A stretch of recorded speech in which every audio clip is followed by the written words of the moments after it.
All right, awesome. So we're here with Lynn Stacy, and I guess we'll just start off. Tell us a little bit about yourself, how you got started with music, and Well, I'm 35. Um, got interested in music. I was probably around 4. wow. Um, I had this little, it was like one of those electric organs that you could plug into the wall. And it didn't have very many keys on it. I remember that. But I used to like pluck out They Might Be Giants songs That's awesome. on this little organ. It drove my dad nuts. But like that's where it started. And my dad played a lot of bluegrass. That influenced me a lot. Anybody who's known me for any length of time knows that that's definitely where my roots lie. Um, Plano, I learned a lot at festivals, like going with my dad to the Jim Barnes Festival in Aledo when that was still going on. Um, that's where I picked up a lot of stuff, was just shutting up, sitting behind everybody else and playing along and trying to keep up. That's awesome. So And did it you was, I mean, go ahead. did you play other instruments too, or I mean, you play guitar? Did you ever Yep. So mess around with other stuff? guitar's been my main. I actually started playing the trombone before I picked up the guitar. Um, I remember my dad trying to talk me into a stringed instrument when I was in 5th grade. But I don't know if I was just rebellious or what, but I just really had to play a brass instrument. So I did. But I eventually came around um, to playing the guitar. Um, and then it was a little while later, I picked up a mandolin, started figuring that out. Bass came along pretty easy because when you're at home and you're by yourself and you record your own stuff for a long time, you kind of start learning how to make other things work to your advantage. Um, I can kind of pick the banjo a little. I'm not going to sit here and pretend like I'm like really good or anything, but I can get by with my own stuff. Just a few little like bits and bobs here and there, but I can't play the drums to save my life. I don't have that kind of coordination. That's awesome. Did you just teach yourself? Well, yes and no. My dad taught me a couple things, and then I learned a lot by ear, which was kind of good, but also to my detriment. Um, I don't have a lot of technical training. I even played trombone that way through high school. I just listened and could kind of read music, but not very well. Um, so a lot of it's by ear and watching other people and just sitting down and listening to songs, breaking them apart, and trying to figure it out. I can read tabs now, which helps, but yeah, I wish I could communicate with my band a little better because I use that capo all the time. But I couldn't tell you what actual note, like chord I'm playing. I could tell you the shape, but not what it actually is transposed. So I'm learning how to do that now, which is a lot harder, I think, at 35 than it would have been at 15. Totally. But that's all right. So yeah, wow. So how long have you been kind of doing what you're doing now, like as Lynn Stacy, like that kind of? I know, like you started playing music at 4, but like when do you think you got like serious? When I was 15, Yeah, I started writing my own songs at 14, but they were really bad. As they should have been. So sure, that was sure, fine. right. Then I started a band with one of my absolute best friends and wrote for that, and we performed those songs, and that was kind of fun through high school. So I mean, I've been playing live since I was 15. Um, and as of October, I'll have been playing for 21 years. So for Wow. quite a while, it makes me feel old to say. Right. Man, that's cool. That's awesome. So just to kind of give people like a glimpse into the life of a musician, I mean, obviously people see you play on stage and that, that's like the part that people see, but like what else goes into doing that and doing it, as a full-time thing? Being allowed to do that. Like, so there was a long period of time where I kind of took time off. My ex-husband wasn't a great person, definitely affected my ability to play. Had very young children, so once we divorced, I was a single mom. Still played at home, still wrote songs, played to the kids all the time, you know. Had friends that would come over and jam, but yeah, there was this gap. So I'm getting totally sidetracked. No, no, it's good. Where was I? What was the question again? Where am I going? So yeah, Oh what no. else goes into playing music? You know, Oh yeah, aside from just that's like, right. you know, obviously people see you on There's a stage and that part of it, but that's like probably like the tip of the iceberg sort of thing, right? Like, no, absolutely. Sorry, full circle. I'm here. Mom brain. So like I know some musicians have kids and some don't, much like anybody else.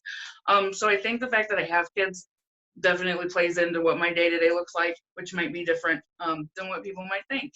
I'm not as personable as people think I am. I'm actually a really high-strung, high anxiety. Um, I drive my family insane. I don't know. I'm like a little wind-up toy, to be honest. You know, and then you know, budgeting and doing the domestics and being a mom and now homeschooling. Um, I make my kids do a lot more than the schools ask them to do. I keep them as busy as I can. um, but yeah, I mean, finding time to be able to write and quiet time to be able to write is really hard. So writing doesn't happen as often as I'd like it to. Because you never know when there's going to be a knock on the office door. Hey, mom, can I have help? I broke a thing. exactly, right? You know, and then there's the daily stresses of, you know, budgeting and balancing and grocery lists and who needs to go to what doctor. And unfortunately, all of my kids have some health issues of varying degrees. Nothing like severe, but we go to the doctors a lot between me and my kids. So there's a lot of doctor's appointments, a lot of phone calls.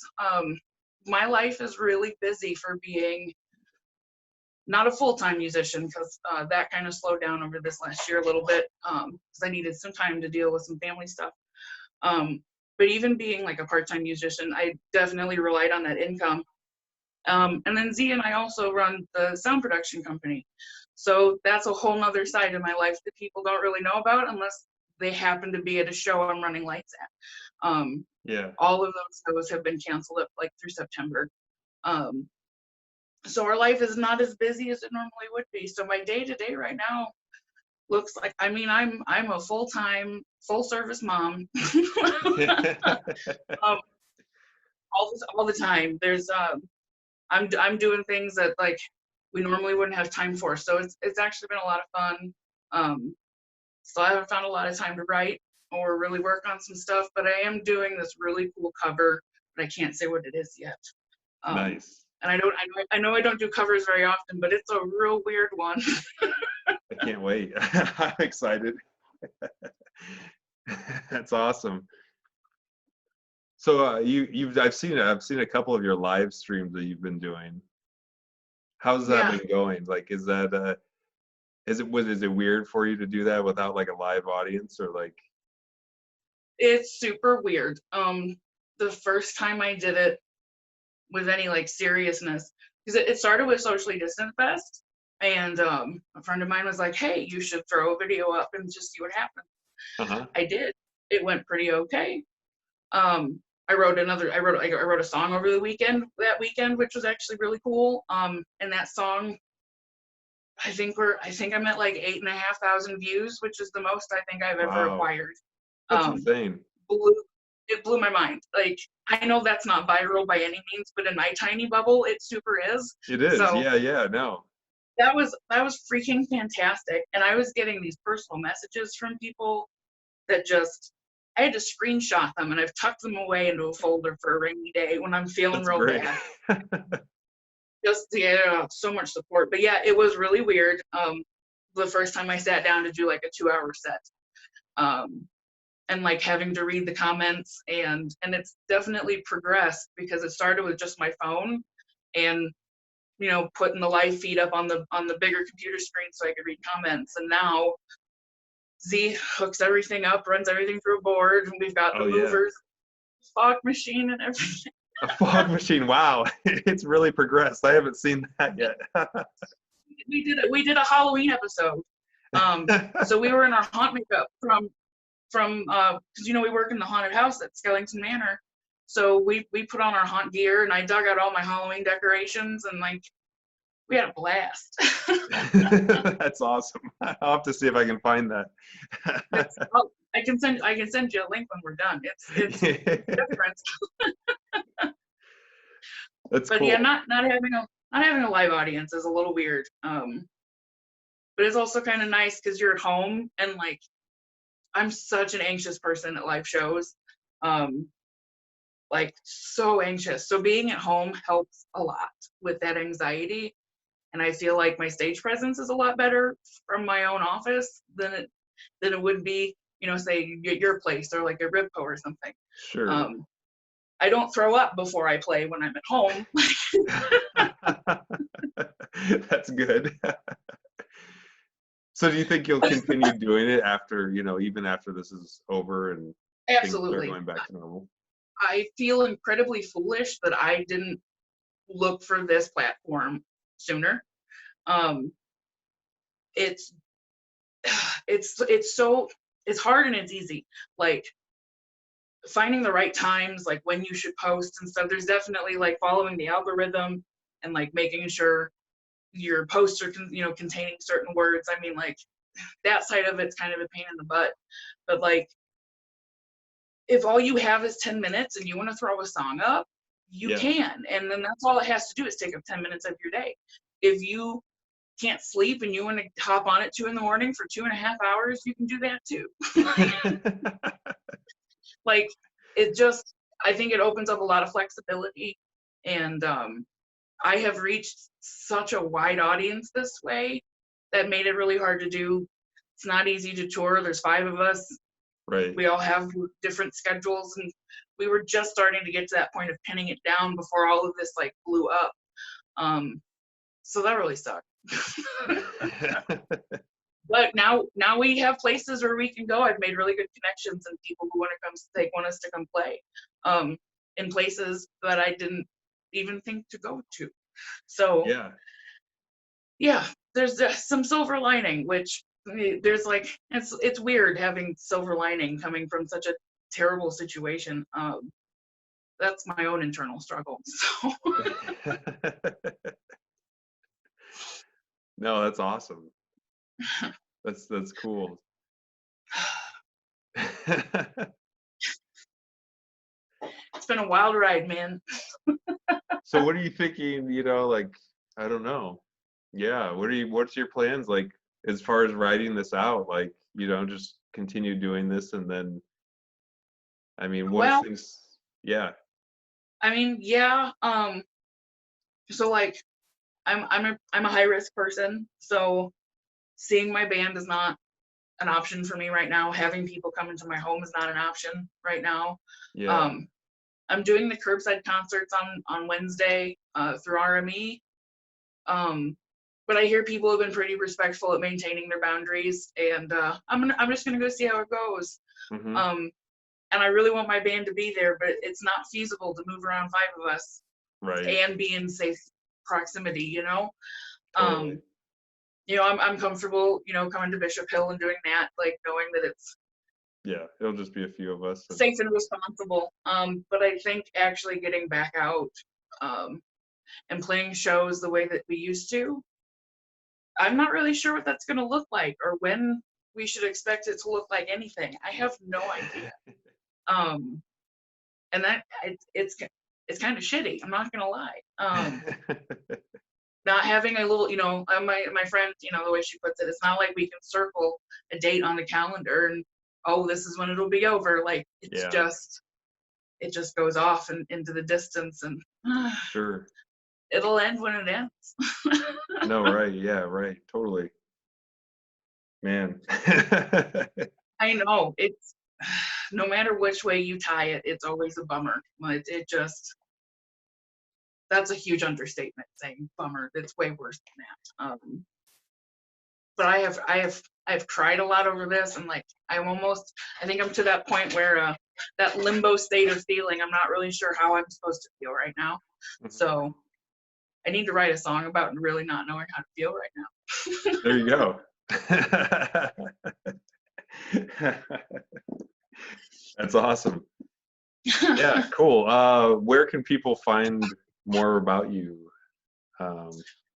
Well, website is under development. I actually should have that back up and running by the end of the week. Facebook, Lynn Stacy and the Dirty Roosters. Bandcamp. I know we got some on Reverb Nation. We are all over YouTube. I'm currently cleaning up YouTube channels right now and trying to get them merged into one unified. I don't know why I opened up like 6 accounts. I've got to get that taken care of.